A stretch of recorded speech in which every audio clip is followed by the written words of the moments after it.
CEO here at Sports Pro, and thrilled to be recording a special edition, not only a panel for the event, but indeed this first live recording of the Streamtime Sports podcast, which I host weekly through the Sports Pro channels. We want to have a bit of a different conversation to perhaps what you're seeing in some of the other sessions. But for those that aren't familiar with the Streamtime Sports podcast, it's been around for nearly 2 years now, really laser focused around the sports media landscape specifically. We cover a lot of different topics regarding what moves are being made from the social media players, the broadcasters, and of course, the sports properties and indeed big tech companies. And today, our focus is going to be a lot around the big tech space and the role that they're playing and we think may be playing in the years to come. So, without any further ado, I'd like to introduce my two guests on the show. Firstly, I'll start with Lydia Fairfax, who spent over 10 years within the Warner Brothers Discovery business, working in very senior roles across strategy, distribution, et cetera, and works as an advisor for several organizations in our sports media landscape. And Steve McCaskill, who's the technology editor for Sports Pro and writes a lot of great content, not only about technology generally, but indeed around the big media companies and, of course, sports tech and big tech itself. So we wanted to have a more of an independent view so we can be more speculative and pick apart what some of these big companies are getting their teeth into. So let's jump straight into it, and we're going to start to talk about Netflix. Now, for those that do follow some of the moves they've been making, as a reminder, they recently announced a 10-year, $5 billion deal with WWE, to be the new home of Monday Night Raw. So all those WWE enthusiasts, make sure you're now signed up to Netflix in 2025. They've also done the Netflix Slam, the Netflix Cup, which is an F1 and golf tie-up, and obviously a home to major documentary series like Drive to Survive, Full Swing, and are still the home technically to Breakpoint, although that is now ceasing as of next season. So, firstly, starting with you, Steve. I remember having a conversation similarly with you on stage at our event in Madrid, and I think maybe I was so bold as to say that I can't see why Netflix would make a move into live. And fast forward 12 months, and they have made several moves into the live space. So what's your take on their approach so far? Well, I think it fits in broadly what they're saying, although I think it's harder for them to say we're not interested in live sport with a straight face anymore. They want to control the events, which is why they've created these exhibitions, the ones that also promote their original content.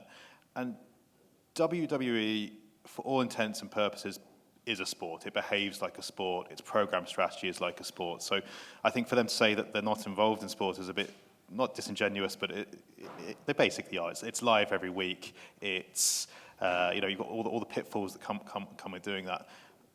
But it's interesting in that in the US it's for Monday Night Raw, which again is take off network television. But the rest of the world, it's very much that global deal. It's everything. It's worldwide.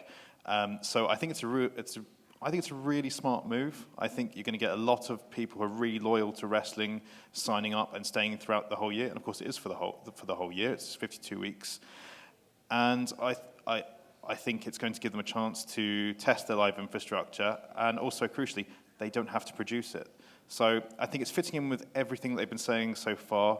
But again, I think it could be the precursor to something else. Lydia, what's your view on that one?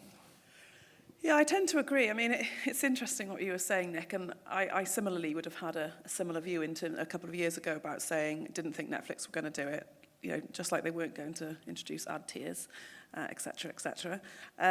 But you're right, it's an interesting move, but to Steve's point, it's appointment to view, it's every week, 52 weeks of the year, it's global rights.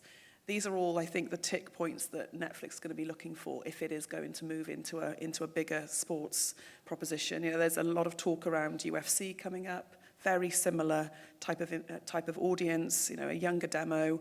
You could see how, if this goes well, that might be the next foray into that sort of sports area. But what I thought was fascinating is that in a recent conference, I read that Ted Sarandos had actually talked about mass simultaneous reach, and he talked about appointment to view. These are all very much what we know as linear TV metrics. These drive big TV ad sales budgets, and for a company that was always very much the kind of the series drop and consume in your own time in a bingeable way, this feels like a real shift in their strategy.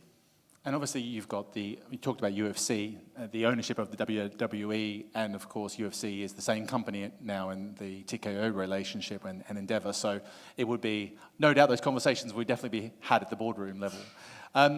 And I think it would be interesting to see if they do bring a linear proposition to the market. It sounds almost inevitable if they are going to continue to lean into live sports. So Steve, bold prediction here, will we fast forward 12 months from now and see Netflix board up every major rights available in the market?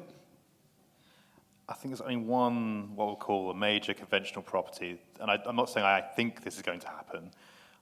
The NBA is the only one I think would perhaps fit in with their strategy just because of the audience. If they could do a global deal, NBA have synced their domestic and their international rights deals, so it could work from that point of view, but I still wouldn't put any money on it. I think we could see influencer boxing, hesitating to use the word boxing, but influencer events. But then there's also the possibility they could take a non-traditional event or an event that doesn't really have a huge following and turn it into a hit. So if you look at the charts in Netflix, they've got these really expensive prestige dramas. Is it Three Body Problems just come out? But then number 2 or 3 in the UK is a 5-year-old ITV drama that they would have bought for less than £100,000. So they can make hits out of something that wouldn't otherwise be a hit. So I wouldn't be surprised. I think World Surf League, or as we mentioned in the past, something like that they can make into something bigger because they are Netflix. And the discussion was that they might actually acquire the WSL, which was an interesting proposition. Look, time will tell. It also helps when you've got 250 million or whatever the number is subscribers. You can basically make anyone successful if you've got that much to play with. Let's keep things moving on to Amazon. Now, really interesting business to talk about because of all the different moves they've made over the last several years, starting with obviously the Premier League here, which they no longer have those rights to moving forward. They've also pulled out of the ATP game as well. They have got the Champions League still across UK and a couple of markets in Europe. They've got Six Nations. But then from there, it starts getting very strategic, the last few deals they've done. They've done some speculative deals in markets like Australia, where they acquired swimming rights. And then they did a local deal in Seattle, just for the Seattle region, to do, I can't remember whether it was football or baseball or hockey or something. Okay, it must be Kraken, which would have been the hockey team, I'd imagine, given the ownership relationship there. So lots of weird niche moves. And then they were able to mop up all the Diamond Sports Group rights for basically a penny, which gives them a huge breadth of new content.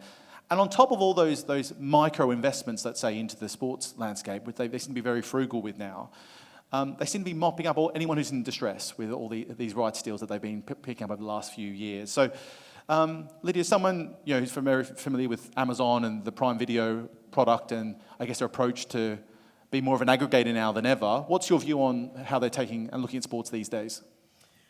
Yeah, it's a fascinating case study with Amazon at the moment. I mean, as you say, they've sort of dipped their toe quite strategically in sort of single sports rights across single territories, with a view to understanding what is driving Prime Video and what's driving Prime Video channels.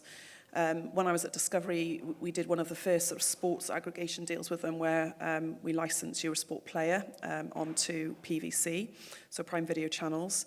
And as part of that deal, back at that time, the premise was very much that you send all your content to them, they ingest it, they host it on their proprietary platform, and then they effectively get to see all of the content that you're making available on your linear channels, and then can see what content is resonating, which audience it's resonating with. And there was no surprise that at that time then Amazon pitched and took the US Open tennis rights, for instance. So they obviously had seen the sort of the ability that had on the Eurosport platform to be able to drive sports. And I think to your point, they've definitely done that quite strategically going forward. They had a perfectly designed pack with the Premier League, 6 years ago, 17 matches over 1 month, to coincide with Thanksgiving and Christmas, drove something like over 500,000 subscribers to Prime, I think, in the first season. But they're now in a different stage of their business, right? They're now not necessarily in pure acquisition mode, but in retention mode, and having rights which you can only exploit for 1 month a year isn't necessarily the way they're looking, which is why I think the Champions League rights are much more interesting to them. They're over 17 weeks of the season. Again, a little bit like we were saying before, it's more of that appointment to view. And I think they're still just sort of testing the water in terms of where they think they can make their big investment. But with the kind of the flywheel that they have, they've got the Thursday night NFL now. They've also got a merchandising deal around that as well. They can afford to sort of put money in certain specific sports without necessarily having to do a global strategy around them. So looking across what they could be doing, you mentioned or alluded to the idea of testing, and they seem to be testing for a long time now. It seems to be. I'm wondering whether they're not finding any solutions to what they expect and hoped out of sports. Steve, what's your view on perhaps the role that Amazon is playing, particularly across the more wider European market, and what could it or should it be? It's a platform play. Everything Amazon does in the sports space is to support its other businesses, and it's been incredibly opportunistic, as we've said. I think that's partly because they don't want to commit a huge amount, but also partly they don't want to be seen that they've got loads of money, and everyone knows how much money Amazon has, but if they're able to show that they are not going to freely spend it, I think it's that's what they want. I think we've got to, for just in the room, who here is an Amazon Prime subscriber? That's a lot of people. Yeah, I know, for the purposes of the tape, that's quite a lot of people, and I think that's the issue. So if you're looking at the Premier League deal, for example, that was two match days in December. They wanted sign-ups ahead of the Christmas shopping season, which is the busiest. I think after 6 years, you've probably got as many people to sign up as you're going to do with that. So the focus is now shifting to retention, and deals like the Champions League for 17 weeks a year are going to be much better at retaining those customers. The deal they've done in Sweden and Denmark, sub-licensing Premier League matches from Viaplay, that's also about retention.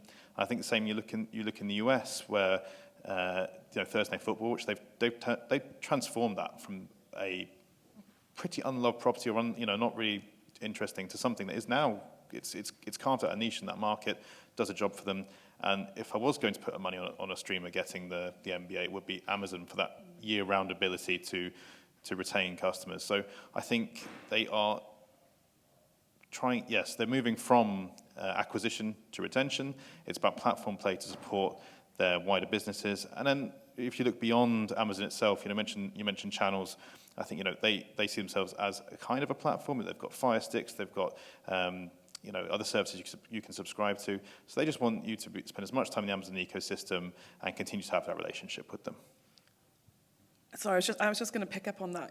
I think you're right. I think one of certainly from my experience with negotiating against them, they have always prided themselves on being fiscally responsible, despite the vast profits that they're able to generate.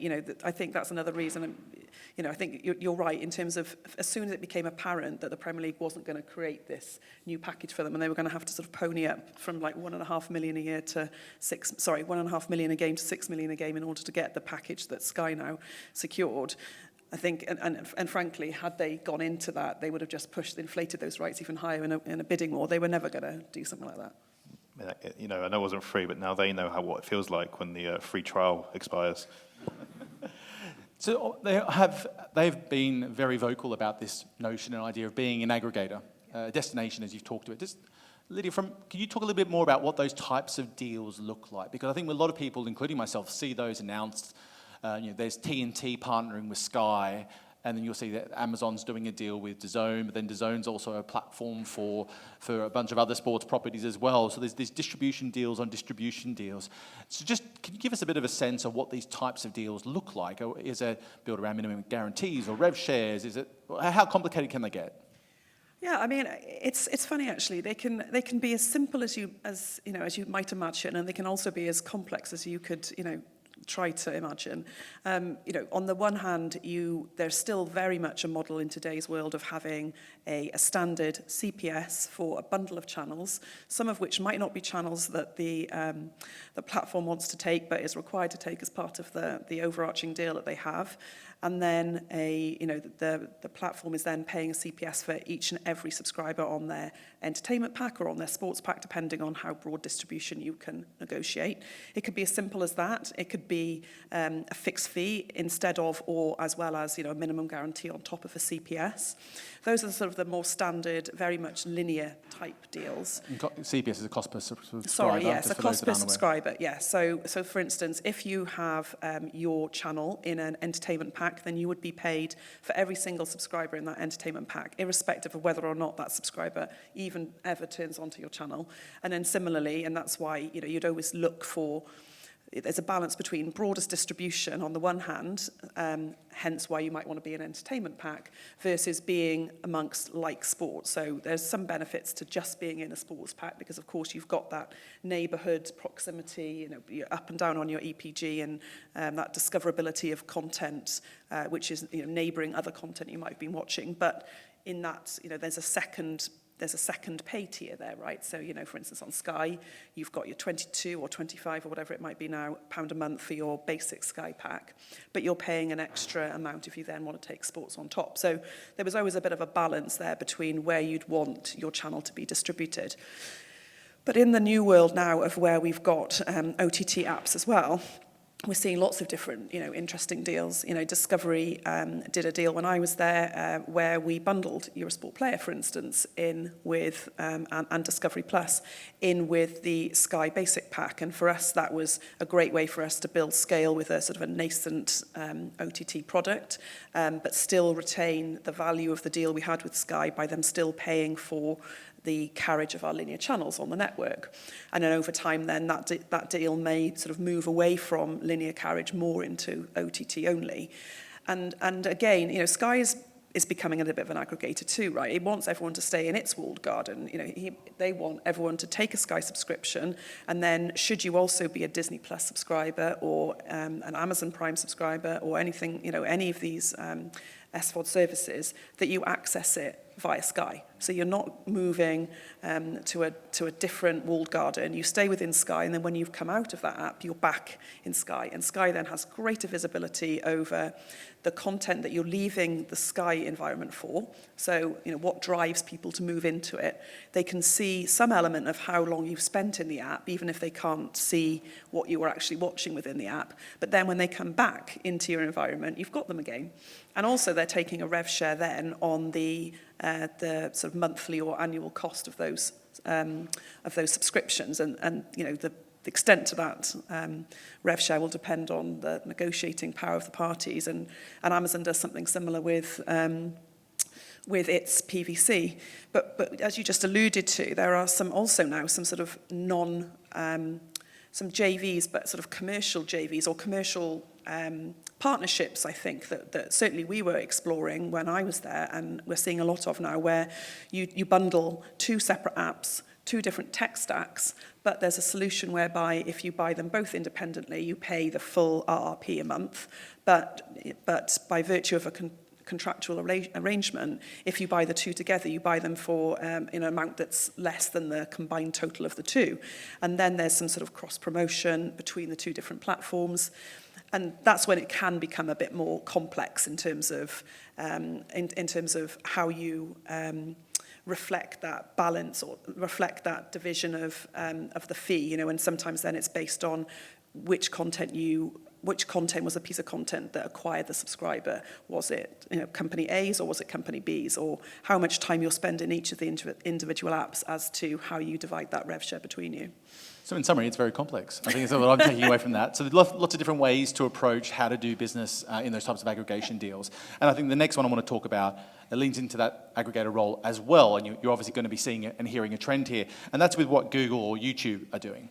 Now, for those that obviously everyone's familiar with Google and YouTube, they're number one in consumption time. I think that's the most interesting stat coming out now is that YouTube is a standalone product, not the TV product, but the YouTube as an app is the number one platform, if I'm not mistaken, on connected TV devices in the US, which just shows the engagement that a platform like YouTube has in the market. They're the number one and number two search engines, so they've got audience, they're able to track what people are looking for and interested in. So they have the attention of the entire world, particularly in some of the most lucrative markets. And then they launch a product like YouTube Primetime Channels. So for those that have been building YouTube channels, generally, you're building audiences, you're getting subscribers, you're able to generate revenue and income through ad-supported activity and maybe sponsored content. But then they come to the table with Primetime Channels, which is what they're hoping is going to be the big needle mover, I think, for further adoption of YouTube as a prime proposition.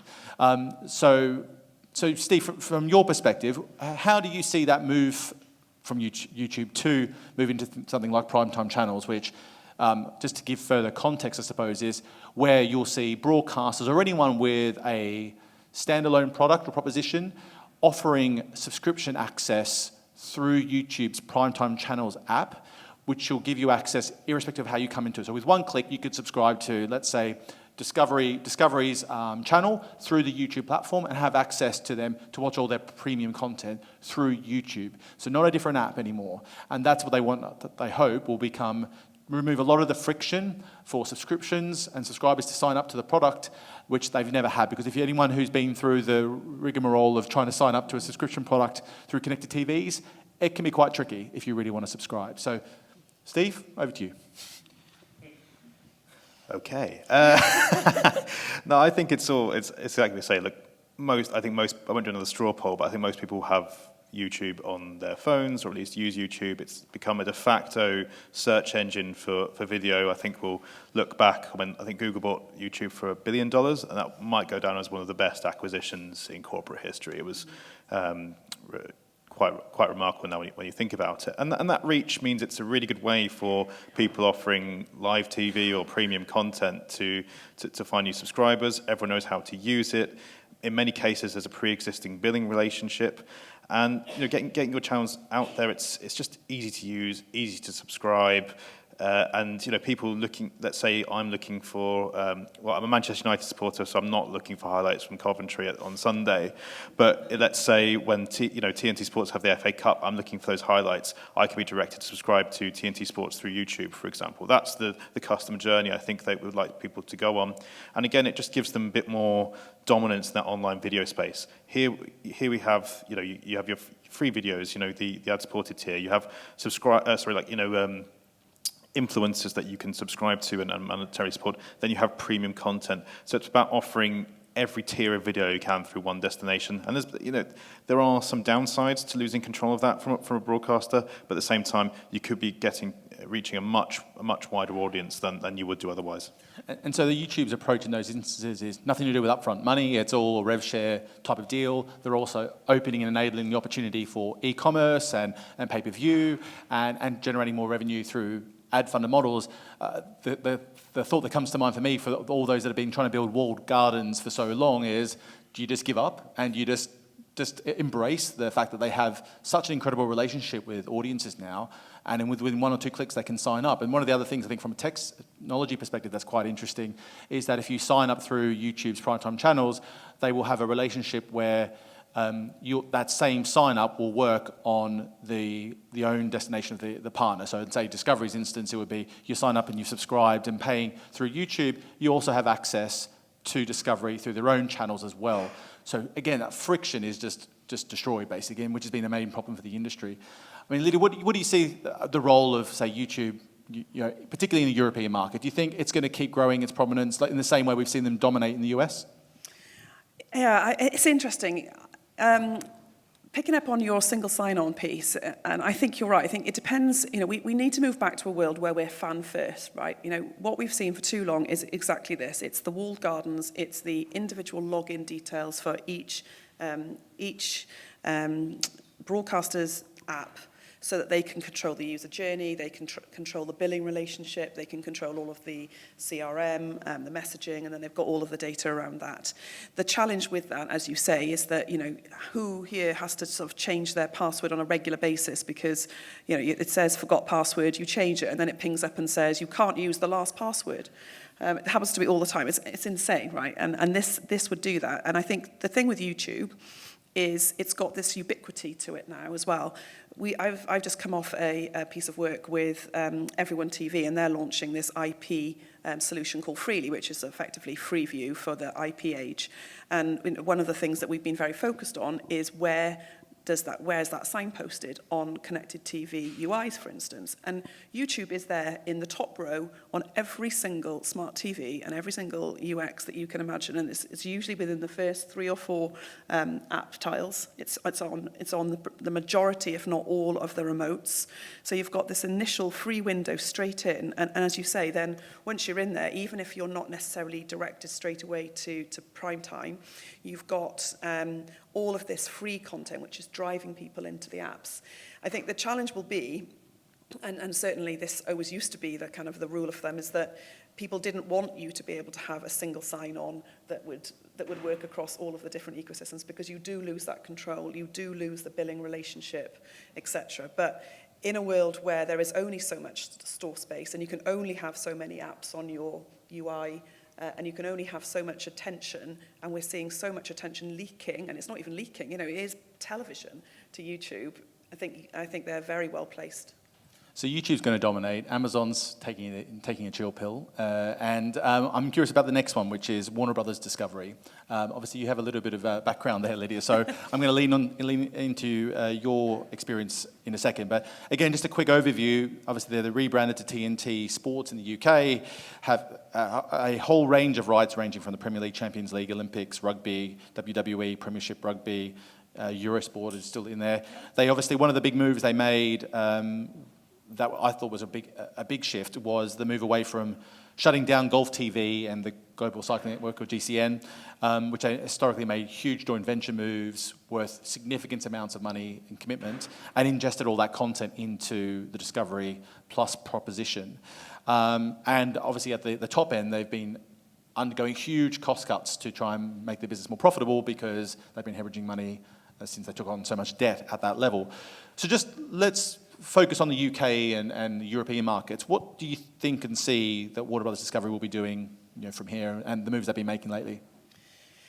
I think it's a really exciting time for the TNT team in the UK. When I was there, Eurosport was still a very big flagship product for us. But as you said, we had some niche sports apps as well, which for a long time there was a huge enthusiasm around in the business about growing. Your favourite channel, Steve, isn't it? I do love Eurosport, yeah.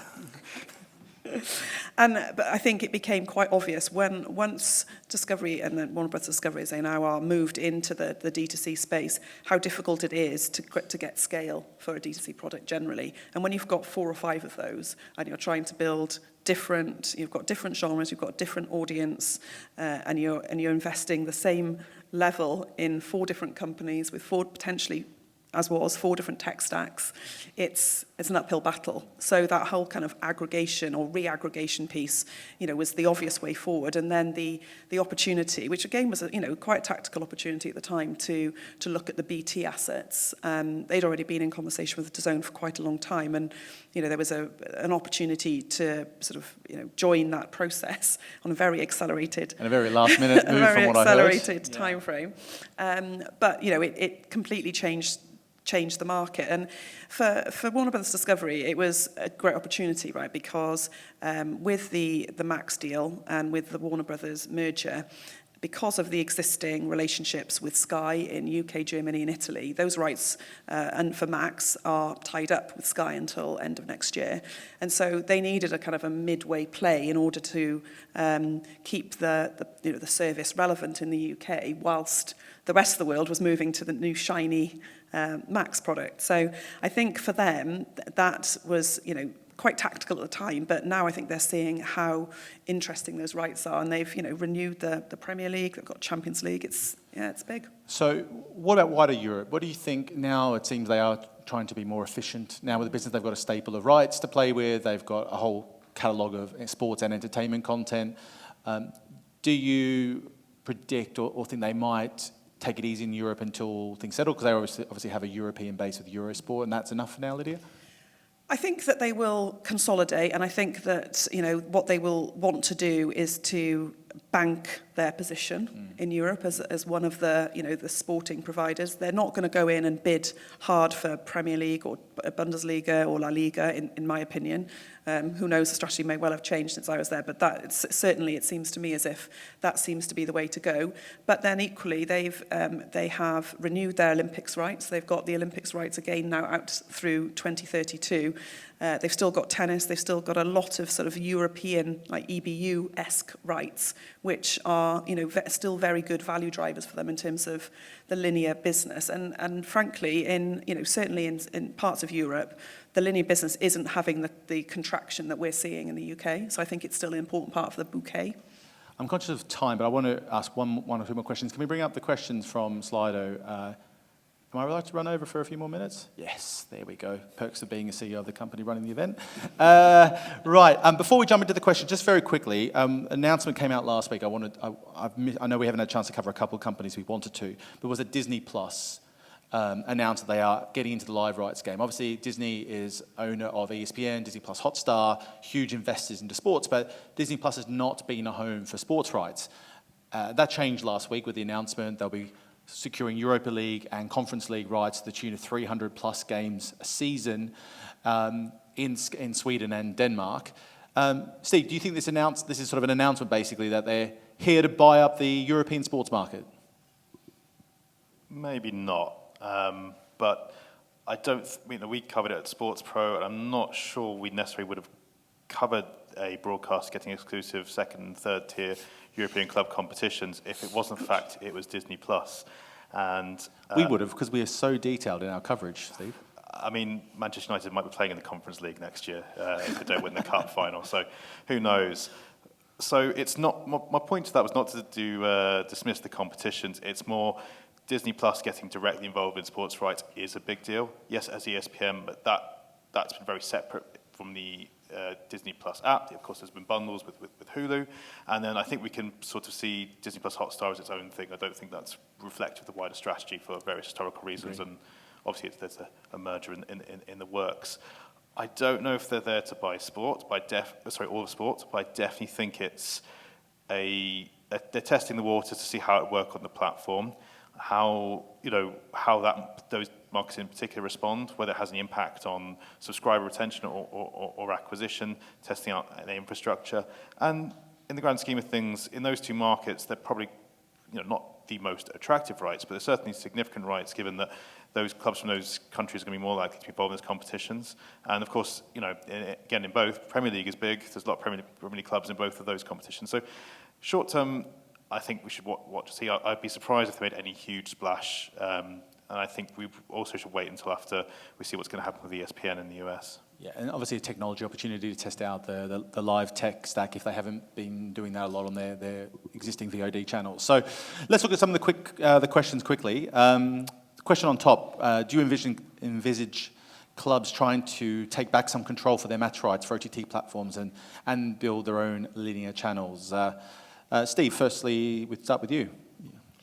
No, I don't think so. I think you've got predictable revenue streams. You'd have to unpick them from wider collective deals.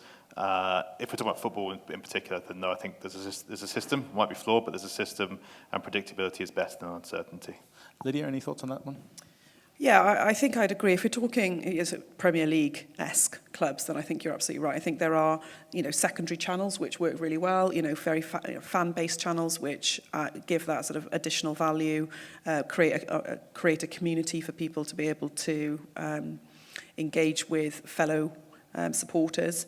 But I think you're right. I think, yes, as you say, there are some flaws in the system. It is a challenge. It is still, I still personally think the single buyer rule is a travesty and a tragedy for football, despite you used to work for one of the companies that's now the beneficiary of it, nonetheless. But, I think, interestingly, in some of the lower leagues, I think there is still an opportunity to do that, or there is an opportunity to sort of look at opportunities where you can aggregate some of your rights, if you're, say, a tier 2 sport or something like that, with other like-minded sports federations in order to come up with a platform that you might be able to use, particularly in the face of perhaps going into a renewal with a platform or a broadcaster and them effectively saying that they want to give you a massive rights cut.